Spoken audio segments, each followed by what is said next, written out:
नमस्कार, मी आता आहे कासाडे तिटा, तालुका कणकवली, जिल्हा सिंधुदुर्ग या ठिकाणी. आणि उद्या दिनांक 27 ऑगस्ट 2024ला या ठिकाणी धमाल येणार आहे. कारण या ठिकाणी आहे माननीय आमदार प्रमोदजी जठार मित्रमंडळ कासारडे आयोजित भव्य दहीहंडी 2024. आणि हे वर्ष 12वं आहे त्यांचं. आणि इकडे तयारी बघा, जोरदार तयारी झाली आहे. तर उद्या या ठिकाणी या तुम्ही.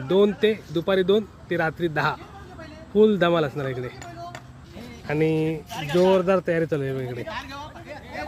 उद्या खरोखरच इकडे धमाल आहे. तुम्ही नक्की या. दुपारी 2 ते रात्री 10 नामांकित मंडळ, दहीहंडी मंडळ इकडे येणार आहेत. तसेच इकडे ऑर्केस्ट्रा सुद्धा आहे. धमाल. आणि असा भव्य दिव्य असं स्टेज सुद्धा बनवलं इकडे. इकडे आता पोस्टर लावतात. हा बघा, असा भव्य दिव्य असा या ठिकाणी भव्य